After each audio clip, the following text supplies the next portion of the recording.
what happens inside a mind for devotion to stop, meaning safety. For a long time, loyalty was enough. The records show that, at a certain point, it stopped being.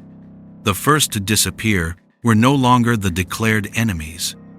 They became the men who had stood beside Joseph Stalin for decades.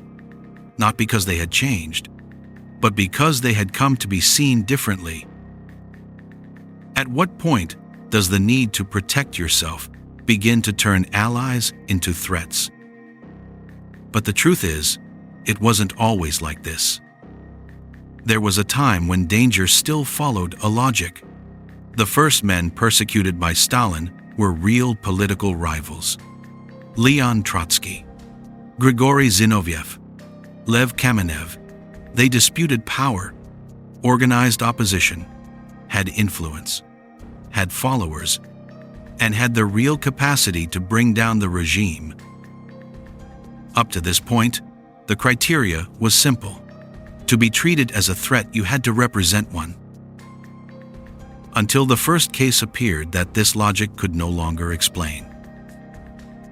Leon Trotsky was exiled in 1929. No party, no army, no political base inside the Soviet Union. By the criteria that had guided Stalin until then, the war was over. Trotsky had stopped representing a real threat. But the records show an anomaly. From the other side of the world, his name continued justifying arrests, purges, and executions. Trotsky had lost his power. His name had not. Something had changed. Not in Trotsky. In the way danger had come to be recognized.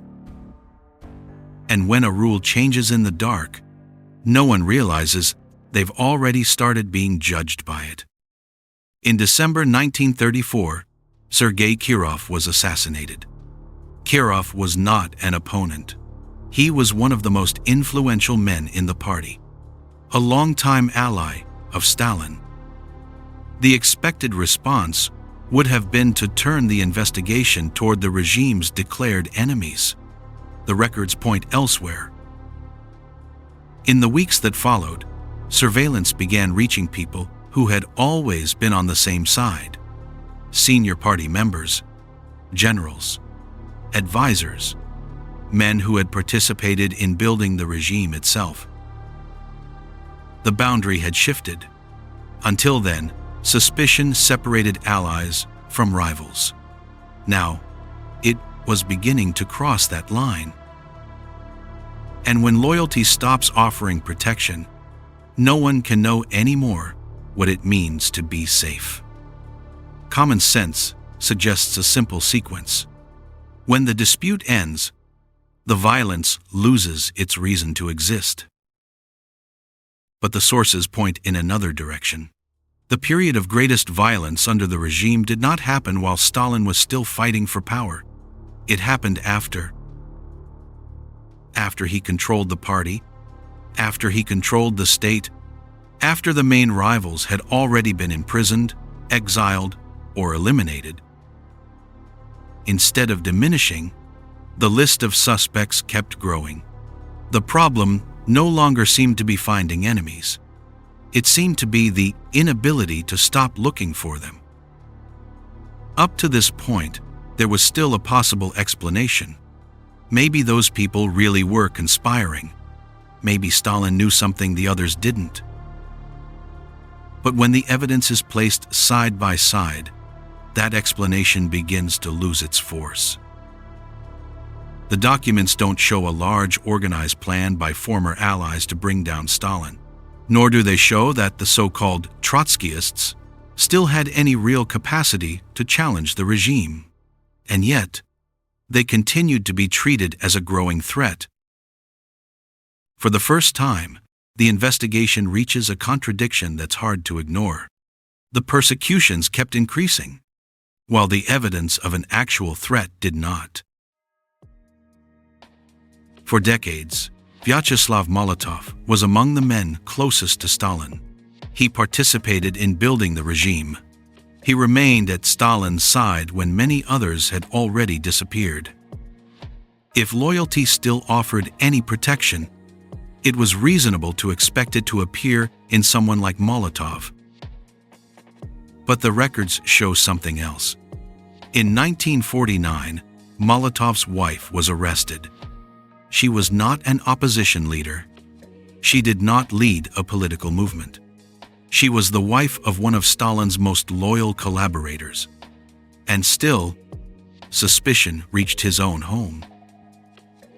When we place side by side what we've found so far, the rivals disappeared. Then the allies disappeared. Then even those whose loyalty had never been questioned disappeared. At each stage, the people changed, but the mechanism remained exactly the same. So perhaps the question was never who Stalin saw as an enemy. Perhaps the question is why his mind needed to keep finding them. When all of this evidence begins to converge, a pattern becomes difficult to ignore. At first, there were real rivals, then rivals with no real capacity to act. Then came the allies, then even the men whose loyalty had never been questioned. The people changed, the criteria changed, but one thing remained the same: the need to find a threat. This raises a hypothesis. Perhaps this mechanism never functioned as a response to enemies. Perhaps eliminating an enemy never reduced the sense of danger. And precisely because of that, each eliminated threat needed to be replaced by another. If this hypothesis is correct, then the question changes completely. It's no longer, who were Stalin's enemies? It's, why did eliminating an enemy never bring security? But a hypothesis only deserves to survive if it holds up against the strongest counterproof. In the 1930s, the threat of Nazi Germany was real. Hitler had come to power. German rearmament was verifiable. Any government facing a threat like that would have reasons to increase its internal surveillance. So a possibility emerges. Perhaps what looks like paranoia was simply strategy. Perhaps the search for internal enemies was a rational response to a very concrete external threat. It's a strong hypothesis, perhaps strong enough to explain everything. But it runs into a problem. The mechanism already appears in the 1920s. Before Hitler, before German rearmament, before the Nazi threat. And it doesn't disappear when that threat ceases to exist. In 1949, 4 years after the defeat of Germany, Molotov's wife is arrested. The external danger had changed. The mechanism had not. And when a hypothesis can no longer account for all the evidence, it stops being sufficient. If the hypothesis were wrong, reality should disprove it here. In June 1941, Germany invaded the Soviet Union. This time, the threat was not imaginary. It crossed the border. It moved tanks. It bombed cities. It was exactly the kind of danger that, for years, Stalin claimed to be fighting. But the records show an irony that's difficult to ignore. While the regime dedicated resources to finding enemies inside the country, the greatest threat was coming from outside. And it found a state that was looking in the wrong direction. After years of expanding surveillance against internal enemies, the real enemy appeared exactly where reality had always indicated it would be. Perhaps this is the highest price of that mechanism. When a mind spends too long searching for dangers that don't exist, it may lose the ability to recognize the ones that do. What the investigation found was not just the story of a dictator, it was a pattern. Throughout this investigation, the people changed. The circumstances changed. the wars changed, but one thing remained constant: the need to find a new threat. Every major explanation was tested. Each one managed to explain part of the story. None of them could explain all the evidence.